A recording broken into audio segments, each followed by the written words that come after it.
All right, 4:42 a.m. Let's break down today's animations. So, first things first, I'm actually going to go to the Zuckerberg project that I did. Actually, it's not on here, so I will just open up one of the options and show you how it's done. So, pretty much, this is just a Windows XP background, heavy grain.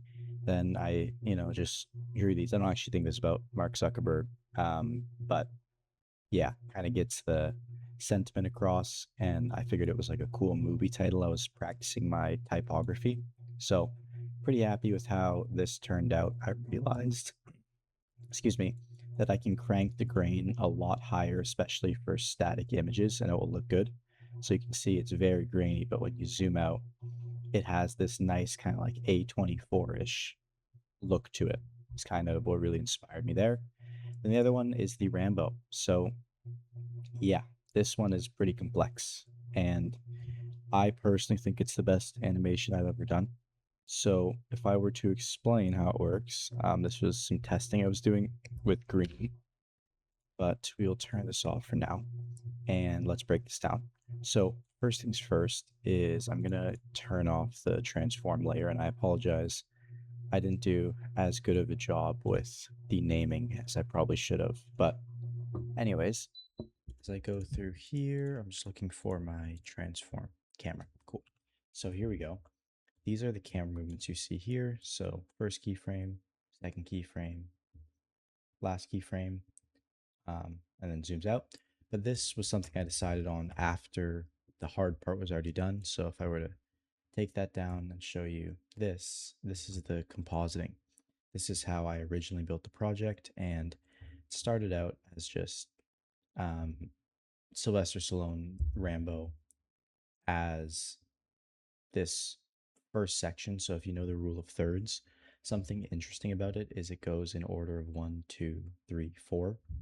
So this is actually the first point someone's eyes naturally lead to on the screen because we go from top to bottom, left to right. That's how Americans typically read. Japanese, it's actually on this side. But this is where the eyes land. And then from that point on, I kind of just played around with the compositing. I have a much more dominant left side here. So I really tried to balance that out with a like 2 scale large thumbprint was the idea. I could honestly probably even be bigger just to show you. And the reason why it exists is because it creates balance in the scene. So if I were to find it for you, um, bear with me as I look for this. I think it might be this. Yeah, but you can see even when it gets bigger, it doesn't mess up the composition here, just because the role it plays is balancing everything going on here. So I have that.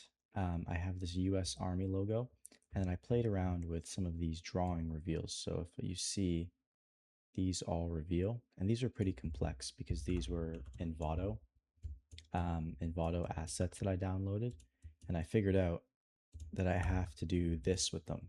So I have to let the asset play, but then I have to have a hold freeze frame keyframe on the end of it in order to make it work. So we have that. Then we have the text layers, which I will quickly show you.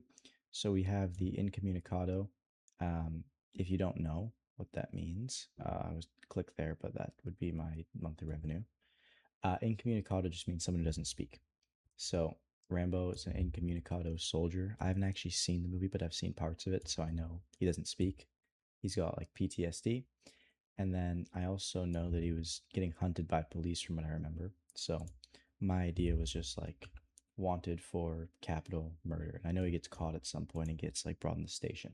So I don't know if it's actually true. And of course he's an actor, but the way I did this is by itself just a brush asset. So if I were to solo this layer, you can see it's just a brush on asset. And then I put roughen edges on it so it doesn't just look how it does here with kind of like flat edge. And then the text that I have, it has a linear wipe transition, so it reveals with the drawing out of the painting, or I guess the brush stroke. And then I did the same thing with all the arrows. Then we have this little head bob thing. Um, yeah, that's pretty simple. It's just a animated thing. I just dropped it on. This is actually the easiest part.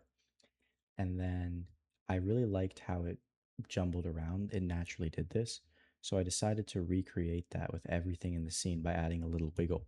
And the way you do that, like if I were to want to make the scene more dramatic, I could grab Sill right here. Where is he? Um, my scroll wheel's very buggy. It's been bothering me a lot. Is this him? Yes, it is. So if I wanted to make him more dramatic, you can do this with any kind of keyframe, but we'll do it with transparency because I've already done a one with the position.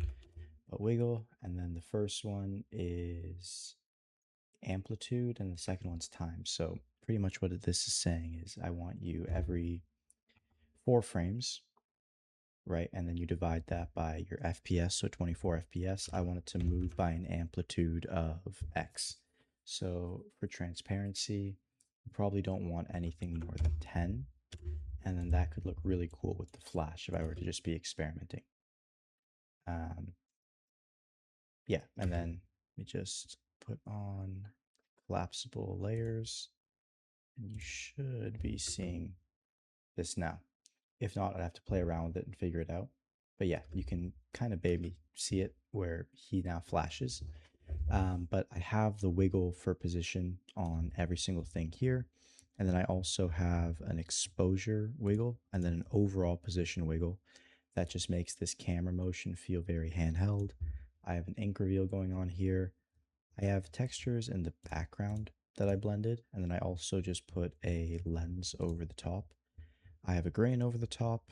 I have a posterized time grain. I have a lumetri, and then I'm pretty sure this is just, yeah, LUT that I just clicked through. I have my own LUTs that I bought from Cinegrams, but I never use them. The exposure expression, and then I also have, yeah, transform expression. And like I said, I was experimenting with green, which it matches more with the army vibe, but the lesson in the course that I was trying to implement stuff for and ended up just going way overboard was originally meant for contrast. So black and white represents that. Something cool here is the text. It really sells it. So if I were to turn it off, you can see it doesn't have the same impact without it. And this is actually a police report of one of the alleged killers of JFK. I just searched up police report, but you can see it doesn't really need to make sense. You can kind of see it at the end where it says Lee Oswald if I zoom out. But in any case, if it was like a more professional project, I would just throw a cheeky little fast box blur on it, bit by 2-3%, and then you can't tell anyways. So that makes it look really good. This, I don't know if it does, but if it, yeah, it does have a wiggle on it. You can see and tell by the way it's red there. This one actually doesn't, so that's not a good thing. Oh, never mind, no, it does as well. So yeah, that's how this whole project was made. And then as we flicker the camera back on here, or the transform effect, you can see we get the final result. There's also some paper texture here. But yeah, I'm very happy with it. And I mean, if you compare this to where I was at the start of this series or even like 5 months ago, it's like crazy progress. And I had the Jeff Bezos animation that I did. Um, oh geez, I might be covering some of it. Yeah, I am. But I had the Jeff Bezos animation, which is more of a 2.5D parallax. So I'm excited to take this more advanced design skill. Like I was really happy with how this looks. I think this could easily go on like a Netflix show and it could sneak in for sure. Um, maybe add like a little vignette to it or something. But I think it is up to par. The next thing though is making it 3D or at least 2.5D in 3D space, which I was going to do for this project, but if you see here when I do it, it just breaks everything. So I realized that I am going to have to plan to make it 3D from the very start. But yeah, just like quantum leaps in terms of skill. I'm very happy. And if you can't tell, I really like animating. So I'm very happy that I started doing this.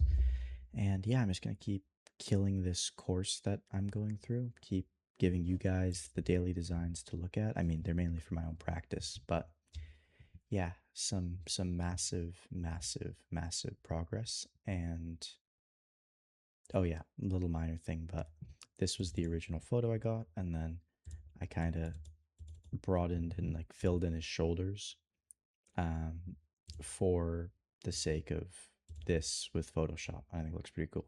But yeah, anyways, hopefully these breakdowns help if anybody's like aspiring to learn After Effects and kind of treats this as learning with me, or if you're just interested in seeing how the videos are made. Yeah, this is how, and I'm only getting better. My goal is to get to like a not only just a pro level, but like a top percentile pro level. And I think bringing that to YouTube in combination with the story thing, which I'm already, I think, decently good at, it's going to be big.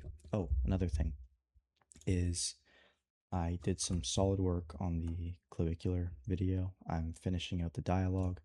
So I have my voiceover, and then now I just have to go through all of the interviews and get all the quotes. And I'm about halfway done. So yeah, looking pretty good there.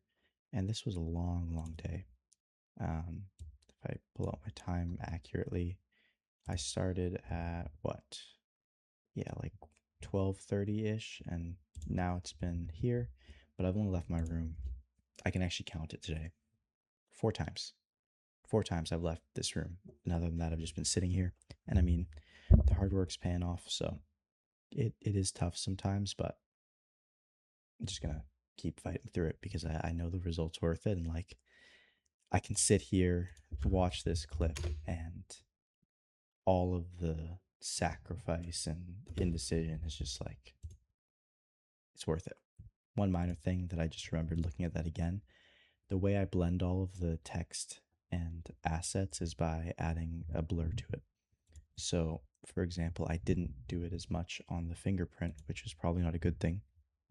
Um, but if I were to take a bit of the text and show you, so this is with a 1% blur, and I'm going to go full so I can show you. So this is with a 1% blur, and then this is with no blur. Wait for it to load. And you can see it's just a lot more, I guess. I don't know how to explain it other than it looks a lot more digital. And this is with effects already applied, but you put the blur back on it, and then now it just has this kind of like blended feel. And if I were to amp it up so you can really see, and I put it on 3, you can see now it like super blends, and it just feels super part of the scene because nothing is actually, like now that I'm looking at this, I might leave it there. 2.5.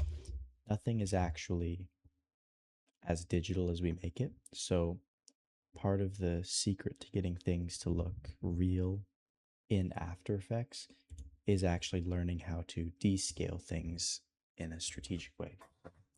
I'm not going to rant on. I'm like whispering because it's very late, but yeah, hopefully, some of my passion has run into you and you have a great day whenever you're watching this.